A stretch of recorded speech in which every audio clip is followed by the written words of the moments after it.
Alright, number 8, we're going to find the critical values. One of them occurs when the denominator is equal to 0.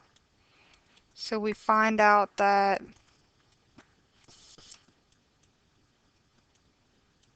when x is equal to 3/2, that's going to be one of our critical points. And the other one comes from solving this. So we cross multiply here to there, and you're going to get 3x plus 1 is less than, cross multiply here, 4 parentheses times 2x minus 3.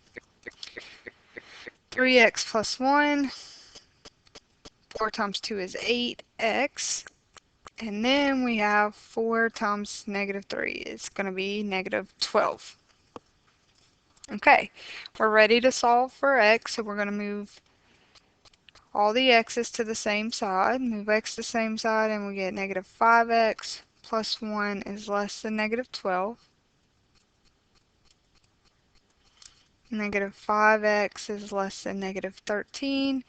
Divide those sides by a negative. Recall our rule. Divide both sides by a negative. We flip. So we're going to get x is greater than, negative divided by negative is a positive 13/5. Alright, 3/2 is approximately 1.5 and 13/5 is approximately 2.6. So 3/2 is on the left and 13/5 is over here. Alright, we need to test our regions. So let me move this out the way and let us see our original. We want to test something to the left of 1.5. So let's just test 1. So 3, I'm going to plug in right here. Everywhere there's an x, put a 1. Everywhere there's an x, put a 1. 3 times 1 is 3, plus 1 is 4. 2 times 1 is 2, minus 3 is going to be negative 1. And then that's negative 4 is less than 4, and that's true. So this part's true. And if I peek up here, it does not have the equal to bar, so it's going to be a parenthesis. Let's test the number between 1.5 and 2.6. Let's test 2. For this region right here, we're going to test 2. So when I say test 2, I'm going to erase all this, and I'm going to say, okay, take my original, everywhere there's an x, plug in a 2. Everywhere there's an x, plug in a 2. And then we're going to evaluate this. 3 times 2 is 6, plus 1 is going to be 7. 2 times 2 is 4, minus 3 is 1, and so is 7 less than 4. No, that's false. So this little region in here is false. We want to test this side. So pick any number bigger than 2.6. Let's test 3. We could pick any number, but everywhere there's an x, I'm going to plug in a 3. So it's 3 times 3 plus 1, 2 times 3 minus 3, and we want to know if it's less than 4. 3 times 3 is 9, plus 1 is 10. 2 times 3 is 6, minus 3 is 3. 10 thirds. 3 divided by 10 is like 3 point something. 3, but 3 point something is going to be less than 4, so this is true. We get a parenthesis. And then interval notation says name what's shaded left to right. So the first thing you come to is a negative infinity to 3/2. U for the gap, union, 13/5 to infinity. Alright, so we have a compound inequality again, and we said we would usually look at it like this and say, well, what would we do? We don't like the fraction thing, so the first thing we would do would be multiply everything by 2 so that we can get rid of the fraction. So I'm going to move this, and if we would normally multiply everything by 2, I'm also going to include this left-hand side. So we get negative 8 is less than or equal to this 2 cancels this 2. X plus 1 is less than or equal to 10. Now, I cover this up again, and I say, what would you do to that right-hand side to get x by itself? And you would tell me subtract 1. Whatever you do to one side, do to the other, but I also have a third side, so negative 9 is less than or equal to x, less than or equal to negative, is equal to 9. Okay, so I want to write these. My first one, if this was in black, you can kind of see through it, but just bear with me. So x is less than or equal to 9. And because it's all combined together, now I want to write this side, which is x is greater than or equal to negative 9. And so down here I'm going to have a negative 9 and I'm going to have a positive 9. Bracket, x is less than 9. This one is bracket, x is greater than negative 9. And says, where do they overlap? Where do the two overlap? So they overlap from here to here. So my interval notation is going to be from bracket negative 9 to bracket 9. And this is my interval notation. Number 10 is just going to be a regular inequality, and we're going to add like terms before we start and get 5x plus 2, and then over here we're going to distribute. And then this is one of our general ones, so we subtract 2x. 3x plus 2 is less than 14. Solving for x.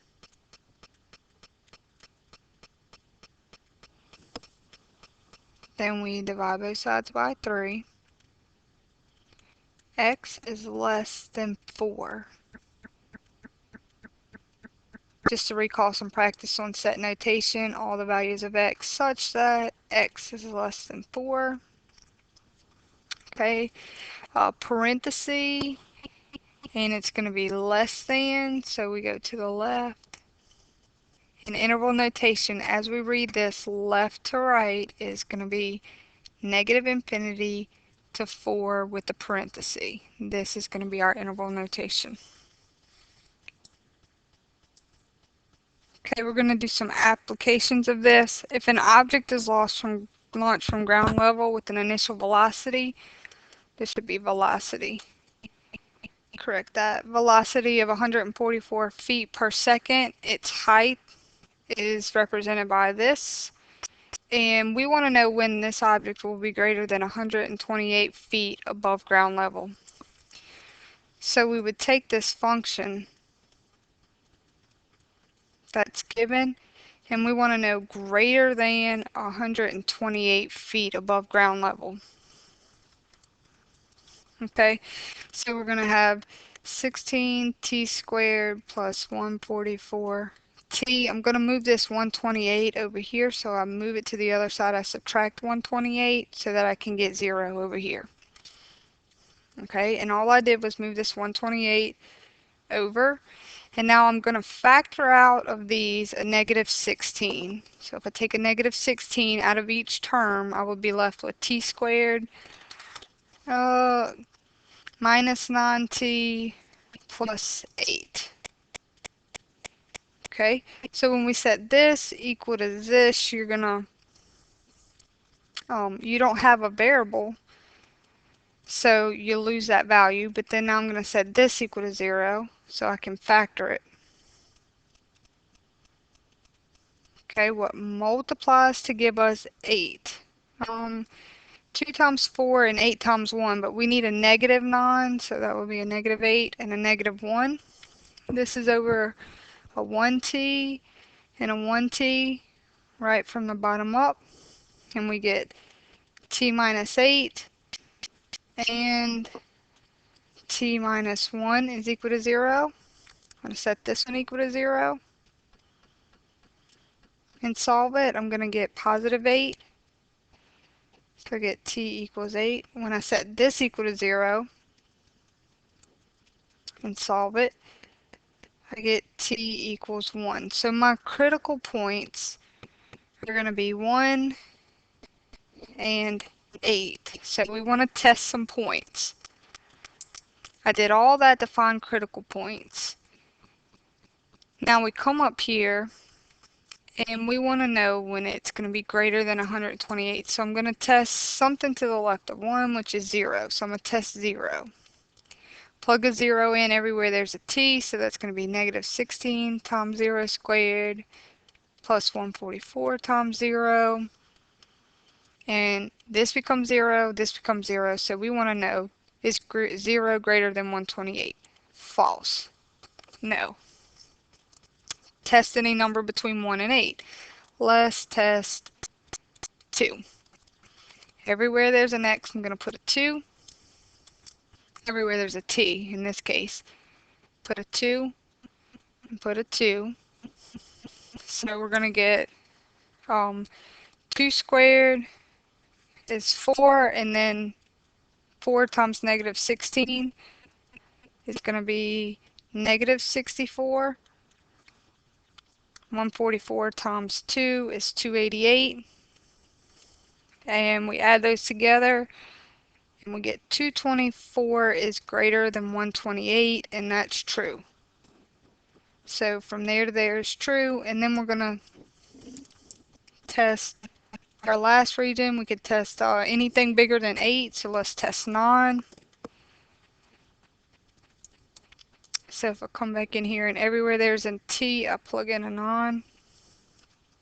I'm going to have 16 times 9 squared, 144 times 9. So that's going to be negative 1296. 144 times 9 is 1296. So then that 0 is greater than 128, and that's false as well. So the only time it is true is from here to here. So basically the object is going to be greater than 128 feet above ground level between 1 to 8 seconds. Any time between 1 to 8 seconds, it's going to be greater than or equal to greater than 128 feet above ground level. Using the same methods we did for number 11, you can see how we calculated this. We put greater than 32, moved it over.